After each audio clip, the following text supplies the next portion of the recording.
우리에게 주신 말씀은 에스라 9장 1절부터 15절까지의 말씀입니다. 구약성경 723쪽 에스라 9장 1절부터 15절까지의 말씀입니다.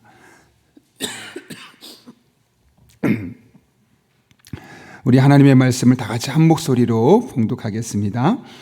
이 일 후에 방백들이 내게 나와 이르되 이스라엘 백성과 제사장들과 레위 사람들이 이 땅 백성에게서 떠나지 아니하고 가나안 사람들과 헷 사람들과 브리스 사람들과 여부스 사람들과 암몬 사람들과 모압 사람들과 애굽 사람들과 아모리 사람들의 가증한 일을 행하여 그들의 딸을 맞이하여 아내와 며느리로 삼아 거룩한 자손이 그 지방 백들과 고관들이 이 죄에 더욱 으뜸이 되었다 하는지라. 내가 이 일을 듣고 속옷과 겉옷을 찢고 머리털과 수염을 뜯으며 기가 막혀 앉으니 이 하나님의 말씀으로 말미암아 떠는 자가 사로잡혔던 이 사람들의 죄 때문에 다 내게로 모여오더라. 내가 저녁 제사 드릴 때까지 기가 막혀 앉았더니 저녁 제사를 드릴 때 내가 근심 중에 일어나서 속옷과 겉옷을 찢은 채 무릎을 꿇고 나의 하나님 여호와를 향하여 손을 들고 말하기를 나의 하나님이여, 내가 부끄럽고 낯이 뜨거워서 감히 나의 하나님을 향하여 얼굴을 듣지 못하오니 이는 우리 죄악이 많아 정수리에 넘치고 우리 허물이 커서 하늘에 미침이니이다. 우리 조상들이 때로 오늘까지 우리의 죄가 심함에 우리의 죄악으로 말미암아 우리와 우리 왕들과 우리 제사장들을 여러 나라 왕들의 손에 넘기사 칼에 죽으며 사로잡히며 노략을 당하며 얼굴을 부끄럽게 하심이 오늘날과 같으니이다. 이제 우리 하나님 여호와께서 우리에게 잠시 동안 은혜를 베푸사 얼마를 남겨두어 피하게 하신 우리를 그 거룩한 처소에 박힌 목과 같게 하시고 우리 하나님이 우리 눈을 밝히사 우리가 종로로 타는 중에서 조금 소생하게 하셨나이다. 우리가 비록 노예가 되었사오나 우리 하나님이 우리를 그 종세례하는 중에 버려두지 아니하시고 바사 왕들 앞에서 우리가 불쌍히 여김을 입고 소생하여 우리 하나님의 성전을 세우게 하시며 그 무너진 것을 수리하게 하시며 유다와 예루살렘에게서 우리에게 울타리를 주셨나이다. 우리 하나님이여, 이렇게 하신 후에도 우리가 주의 계명을 버렸사오니 이제 무슨 말씀을 하오리이까? 전에 주께서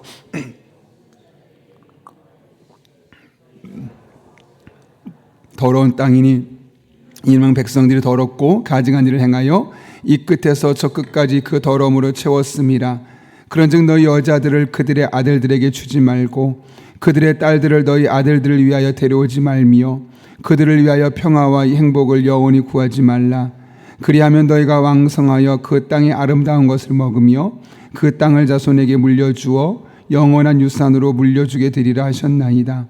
우리 악한 행실과 큰 죄로 말미암아 이 모든 일을 당하였사오나 우리 하나님이 우리 죄악보다 이만큼 백성을 남겨주셨사오니 우리가 어찌 다시 주의 계명을 거역하고 이 가증한 백성들과 통혼하오리까? 그리하면 주께서 어찌 우리를 멸하시고 남아에 피할 자가 없도록 진노하시지 아니하시리까? 이스라엘 하나님 여호와여, 주는 의로우시니 우리가 남아 피한 것이 오늘날과 같사옵거늘 도리어 주께 피하였사오니 이로 말미암아 주 앞에 한 사람도 감히 서지 못하겠나이다 하니라. 아멘. 이제 에스라가 예루살렘 성에 도착하게 됩니다. 그리고 나서 에스라는 매우 충격적인 소식을 하나 듣게 됩니다. 그것은 바로 방백들, 다시 말하면 이스라엘 백성들의 지도자급에 속한 이들과로부터 충격적인 소식을 받게 되는데, 그 지도자들이 단순한 이스라엘 백성들뿐만 아니라 레위인과 제사장들까지 그 땅 이방인 사람들과 함께 결혼을 했다는 소식이었습니다. 오늘 본문 1절의 말씀이죠. 이 일 후에 방백들이 내게 나와 이르되 이스라엘 백성과 제사장들과 레위 사람들이 이 땅 백성들에게서 떠나지 아니하고 가나안 사람들과 헷 사람들과 브리스 사람들과 여부 사람들과 암몬 사람들과 모압 사람들과 애굽 사람들과 아모리 사람들의 가증한 일을 행하여, 2절 보면 이렇게 되어 있습니다. 그들의 딸을 맞이하여 아내와 며느리로 삼아 거룩한 자손이 그 지방 사람들과 서로 섞이게 하는데 방백들과 고관들이 이 죄에 더욱 으뜸이 되었다 하는지라. 여러분이 에스라라고 해도 충격을 받지 않겠습니까? 그냥 일반 백성이 그랬다 그러면 어쩔 수 없지, 아직 믿음이 부족하니까 그렇게 말할 수 있겠지만, 방백들, 지도자들이 그랬고, 그 중에는 제사장들과 레위인들도 포함되어 있었다는 것이죠. 중요한 것은 에스라는 이것을 2절에 보게 되면 이 죄에 더욱 으뜸이 되었다라고 말합니다. 다시 말하면 그 당시 상황 속에서 믿지 않는 이들과 결혼하는 것을 이들은, 에스라는 적어도 죄라고 생각했다는 것이죠. 그러나 그 당시에 많은 백성들, 또 그 중에 제사장들과 레위인들, 그리고 많은 으뜸이 되는 지도자들이 그 자리에 그것을 죄라고 생각하지 않았고 크게 문제라고 생각하지 않았다는 사실을 오늘 본문은 의도적으로 우리에게 강조하고 있는 것이죠. 사실 오늘 본문은 이 사실을 우리에게 말하고 싶은 겁니다. 지금 이스라엘 백성들의 문제는 백성들의 문제이기도 하지만 지도자들의 문제다. 지도자들이 이것이 죄인지 아닌지까지 분별할 수 있는 영적인 분별력이 없다는 겁니다. 여러분, 지도자가 영적인 이것이 어떤 상황을 놓고 문제를 놓고 이것이 정말 죄인지 아닌지 영적인 분별력이 없다면 과연 어떤 판단을 내리겠습니까? 옳고 바른 판단, 하나님의 마음의 판단, 맞는 판단, 하나님이 기뻐하시는 판단을 내리기보다는 자기 감정에 혹은 자기 상황에 자에게 유리하게 나에게 이득 오게끔 결정을 내리고 판단할 수밖에 없는 상황이었던 것이죠. 당시에 많은 지도자들이 나는 지도자야, 나는 리더야, 이런 최선의 의식 또한 가지고 있지 않았다는 사실을 우리는 확인할 수 있는 겁니다. 여러분, 어찌됐든 지도자는 앞서가는 자고 누군가에게 영향을 줄 수밖에 없는 자고, 그러니 조금 더 신중하고 조금 더 책임감 있는 의식을 가지고 작은 것도 결정하고 판단하고 그 일을 진행해야 되지 않겠습니까? 내가 내린 결정이 단순히 나만의 결정이 아니라 나를 바라보는 누군가에게 영향을 줄 수 있다고 한다면 지도자들은 매 순간 결정하고 판단하는 과정 중에 신중해야 되는데, 특별히 이것이 죄냐 아니냐 이 부분에 대해서 좀 더 신중할 필요가 있습니다. 죄가 아니라면 상황에 따라 약간의 변수가 있을 수 있겠죠. 그러나 누가 봐도 자명하게 죄임에도 불구하고 지도자들이 그 길을 선택한다면 그것은 그 많은 사람들, 그를 따른 이들에게 잘못된 메시지, 부정적인 메시지, 죄도 괜찮다는 그런 오해를 양산할 수밖에 없는 겁니다. 그래서 지도자일수록 이것이 죄인가 아닌가를 분명하게 구별하고 분별할 수 있어야 되는 것이죠. 그렇다면 여러분, 이 당시에 제사장들과 레위인을 포함한 이 지도자들이 이런 우를 범할 수밖에 없었던 이유가 무엇 때문이겠습니까? 오늘 본문 9장 1절은 이렇게 이야기하죠. 이일 후에 방백들이 내게 나와 이르되 이스라엘 백성과 제사장들과 레위 사람들이 이 땅 백성들에게서 떠나지 아니하고 라고 말합니다. 다시 말하면 그들과 구별된 삶을 살아야 되는데 구별되지 않고 그들과 밀착되어 있었고 그들의 삶의 방식을 고스란히 받아들였다는 겁니다. 우리가 살다 보면 그럴 때 있잖아요. 나만 괜히 법 지키고 나만 죄 지지 않고 살려고 하다 보면 손해볼 것 같은 게 참 많습니다. 실제로 그런 일들이 많아요. 그러다 보면 나도 모르게 자연스럽게 그들의 문화에 적응해 나가는 겁니다. 여러분 보십시오. 오늘 이 이스라엘 백성들의 지도자급에 속한 이들이 누구를 본받고 누구를 따라갔다고 말하냐면 그냥 한 사람을 말하지 않습니다. 이 땅 백성들에서 떠나지 아니었다고 말합니다. 이 땅 백성들, 그 땅에 거주했던 뿐만 아니라 가나안 사람들과 헷 사람들과 브릿 사람과 여붓 사람과 암뭇 사람과 모압 사람들, 애굽 사람들과 아모리 사람들, 그 주변에는 수많은 사람들의 삶의 방식을 고스란히 따라갔다는 거죠. 그 시대의 문화였다는 거죠. 누구나 그렇게 행동했고 그거에 대해서 크게 문제 삼지 않았다는 겁니다. 다 그래요.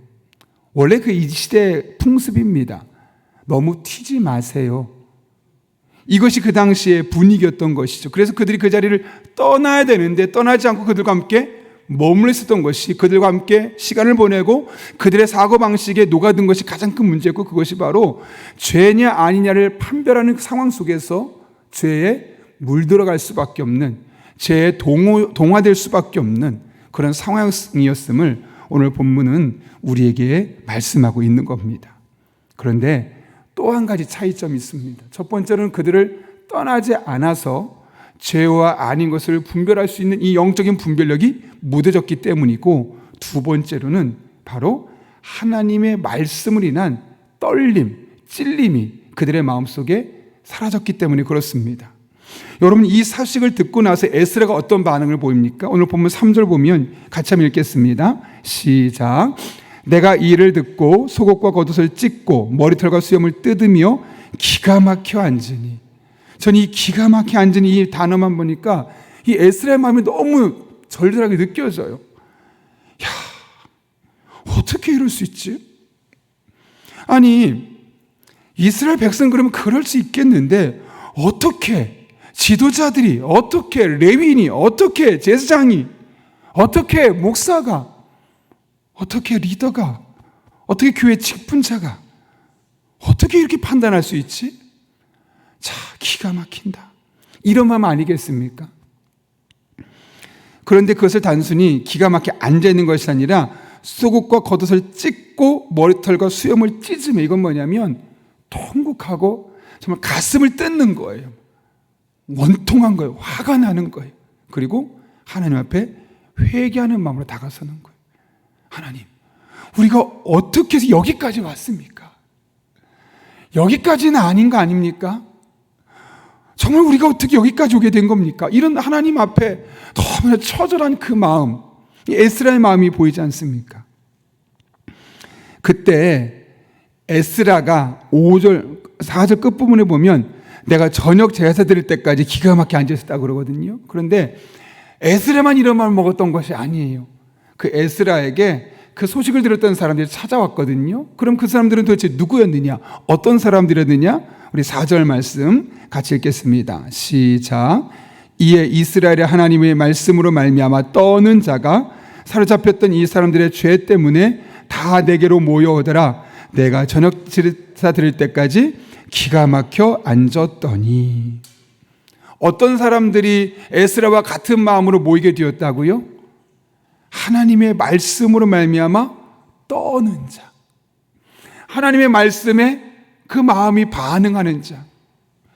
저건 아닌데, 우리 믿음의 사람들이 선택할 길은 아닌데, 그 하나님의 말씀을 보고 아닌 것을 분명히 알았던 사람들이 그 앞에 찾아오게 되었다고 이야기합니다. 다시 말하면 당시에 수많은 이스라엘 백성들과 그들의 앞장섰던 레위인과 제사장들과 지도자들의 그 으뜸되었던 죄악을 취했던 행동을 무엇 때문이냐면 결국 하나님의 말씀으로 떨림이 없는 사람들이었다는 거죠. 하나님의 말씀을 듣는데 그 마음에 찔림이 없는 사람들이에요. 머릿속으로는 이해하고 또 머릿속으로는 납득하고 인정은 했겠지만 그 마음에 말씀에 대한 떨림, 말씀에 대한 찔림, 말씀에 대한 은혜, 감동이 없는 사람들이에요. 그러니까 말씀 따로, 내 삶의 방식 따로, 이 두 가지 트랙으로 함께 살아갔던 사람들의 모습을 보여주는 거죠. 그런데 그런 모습을 보면서 기가 막혀서 정말 가슴을 쥐어뜯으며 하나님 앞에 나오는 사람은 어떤 사람이냐면 마음에 찔림이 있는 사람, 그것도 하나님의 말씀 앞에 마음에 찔림이 있는 사람. 여러분, 이게 참 무섭습니다. 말씀 앞에 떨림이 없고 죄에 대해 무감각해지는 것, 이게 얼마나 무서운 건지 모릅니다. 여러분, 성경에서 하나님의 말씀을 뭐라고 비유하죠? 히브리서 4장을 보게 되면 이렇게 기록되어 있습니다. 하나님의 말씀은 살았고 활력 있어 좌우의 날선 어떤 검보다도 예리하여 우리의 혼과 영과 골수를 찔러 쪼개기까지 하며 또 마음의 생각과 뜻을 판단하나니. 그러니까 우리의 마음의 뜻과 생각을 판단하는 기준이 뭐라고요? 하나님의 말씀이. 그러니까 말씀을 내 마음속에 쫙 비춰보면 지금 내가 갖고 있는 생각이 옳은지 그른지 명확하게 보인다는 거예요. 안다는 거예요. 근데 그럼에도 불구하고 잘못된 길을 선택한다는 것은 그 말씀이 그의 마음에 찔림을 주지 못하고 있다는 거죠. 설교자임에도 불구하고 그럴 수 있습니다. 설교를 하면서 분명히 잘못된 것, 죄악된 것, 문제된 것을 선포함에도 불구하고 그 사람이 그렇게 이야기하니까 저 사람은 그거에 대해서 찔림이 있나 보다. 아니요. 말만 그렇게 하는 사람도 있을 수 있습니다. 진짜 찔리면 그런 상황을 보면서 기가 막혀서 자기 가슴을 쥐어뜯고 그렇게 말할 수밖에 없는 거예요. 그게 없는 사람들은 확신 있게 말할 수는 있겠지만 그 마음에 떨림과 찔림이 없는 것이고 결국 죄 짓는데 앞장서게 되고 오히려 죄 짓는 것에 대해서 그 마음에 별 불편함이 없게 되는 것이죠. 이렇게 하나님의 말씀 앞에 떨림과 찔림이 일어나는 겁니다. 그런데 그런 영적인 떨림과 찔림이 없다는 것은 내 영혼이 황폐해졌다는 것이고 내 영혼에 나병이 들어서 영적으로 무감각해져 있다는 사실을 우리에게 말씀하고 있는 것이죠. 여러분, 오늘 우리의 영혼을 말씀 앞에 점검해 볼 수 있기를 바랍니다. 여러분들이 잘못된 행동을 취했는데 그 말씀으로 인하여서 마음에 떨림이 있고 죄악에 대한 분명한 인식이 있다면 그래도 감사하십시오. 여러분의 영혼이 아직까지 살아있는 겁니다. 그런데 그런 것을 보면서도 아무렇지 않다. 누가 보아도 하나님의 말씀에 비추어서 불법이고 잘못된 일을 했음에도 불구하고 그 마음에 찔림이 없다. 그러면 그 사람이 어떤 말을 하든 이미 그 사람의 마음은, 그 사람의 영혼은 죽어가고 있는 것이고 황폐해져 있는 것이고 영적인 나병에 걸려서 말씀에 반응할 수 없는, 한쪽으로는 말씀을 이야기하지만 사실은 이 세상의 문화와 이 세상의 흐름과 이 세상의 이데올로기에 완전히 장악된 사람일 수밖에 없다는 사실을 우리는 확인할 수밖에 없는 겁니다. 그러므로 우리의 날마다 우리가 새벽에 나와서 말씀 듣는 이유가 무엇 때문입니까? 그 말씀을 듣고 그 말씀의 떨림과 찔림을 가지고 하나님 앞에 나아가서 기도하고 삶을 바꾸고 나의 인생을 바꾸고 하나님과 동행하는 삶을 살기 위함 아니겠습니까? 바라기는 말씀을 들을 때마다 여러분의 마음속에 떨림이, 찔림이, 그 강한 영적인 진동이 일어나서 때로는 하나님 앞에 에스라처럼 기가 막힌 심정으로 회개하며 기도할 수 있기를 바라고, 때로는 그 하나님의 말씀 앞에 여러분의 마음이 감동이 더욱더 뜨겁게 간절히 기도할 수 있기를 바라고, 그렇게 하나님과 늘 동행하는 그런 복된 일상을 살아가는 저와 여러분 될 수 있기를 예수님의 이름으로 축원합니다. 우리 함께 기도하겠습니다. 거룩하신 아버지 하나님, 오늘 에스라가 기가 막혀서 저녁 제사 드릴 때까지 아침부터 앉아 있었다고 말합니다. 그 일의 이유는 이스라엘 백성들 뿐만 아니라 그들에게 많은 영향을 끼치는 리더들이 으뜸이 되어서 죄에 악된 행동을 함에도 불구하고 마음에 떨림과 찔림이 없었기 때문임을 알게 하셨사온데, 우리 용인영락교회 모든 성도님들은 늘 마음에 떨림 있게 하시고 찔림 있게 하시고 하나님의 말씀 앞에 그렇게 반응하며 또 이 세상의 문화에서 떠나가는 삶을 살아갈 때 늘 하나님과 영적으로 소통하며 하나님과 함께 호흡하며 하나님의 영광에 쓰임받는 그런 믿음의 사람들로 살아갈 수 있도록 삶의 순간순간마다 동행하여 주옵소서. 오늘도 함께 하실 줄로 믿사옵고 예수님의 이름으로 기도하옵나이다. 아멘. 우리 다 함께 주님께서 가르쳐준 기도 함께 하시겠습니다. 하늘에 계신 우리 아버지, 아버지의 이름을 거룩하게 하시며 아버지의 나라가 오게 하시며 아버지의 뜻이 하늘에서와 같이 땅에서도 이루어지게 하소서. 오늘 우리에게 일용할 양식을 주시고 우리가 우리에게 잘못한 사람을 용서해 준 것 같이 우리 죄를 용서하여 주시고 우리를 시험에 빠지지 않게 하시고 악에서 구하소서. 나라와 권능과 영광이 영원히 아버지의 것입니다. 아멘. 우리 시간 함께 기도하실 때 오늘 말씀을 붙들고 기도합니다. 하나님 아버지 앞에 우리 영혼을 돌아보며 날마다 하나님의 말씀 앞에 떨림이 있고 감동이 있고 영적인 진동이 있는, 찔림이 있는 그런 복된 삶을 살아갈 수 있는 우리들 될 수 있게 해달라고 기도합니다. 그래서 자그마한 죄에도 크게 반응하고 또 이 세상의 문화를 따라가지 아니하고 이 땅의 하나님 나라의 문화를 이식하며 살아갈 수 있는 그런 귀한 성도들로 살아갈 수 있게 해달라고, 또 오늘 말씀을 기억하고 또 하나님 앞에 간절한 마음으로 기도할 때 성령으로 충만케 하셔서 오늘도 마땅히 기도할 바를 알게 하시고 이를 통해 모든 것을 합력하여 선을 이루시는 하나님을 경험할 수 있게 해달라고, 우리 다음 세대를 위해 기도할 때 많은 기도 제목이 있지만 특별히 오늘은 우리 대학 수학 능력 시험을 보는 우리 18명의 우리 교회 아이들과 또 이 땅의 많은 믿음의 식구들, 하나님께서 그 아이들을 한 사람 한 사람 붙잡아 주셔서 오늘 좋은 컨디션 되게 하시고 배운 거 잘 생각나게 하시고 모든 시험을 마치고 난 이후에 후회보다는 하나님 앞에 후련함을 가지고 이 시간을 즐길 수 있는 그런 아이들 될 수 있게 해달라고, 또 그들을 보내놓고 가슴 졸이고 있을 부모들의 마음속에도 평강을 주시고 하나님께서 모든 것을 이끌어 가시고 합력하여 선을 이루신 분이심을 그들의 마음속에 확신을 갖고 이 상황을 관조할 수 있는 그런 부모들 될 수 있게 해달라고, 무엇보다 우리 다음 세대들이 하나님께서 주시는 꿈과 비전을 품게 하시고 그들의 진로와 진학을 결정하는 과정에 함께 하시며 취업을 준비하는 청년들의 길을 열어달라고 기도합니다. 오늘 목요 중보기도 팀에서 기도를 하게 됩니다. 주님 앞에 부르짖으며 기도할 때 응답하신 하나님을 경험하게 하시고 교회 안에 많은 기도 제목들이 간증으로 바뀌는 은혜를 경험하게 하여 주옵소서.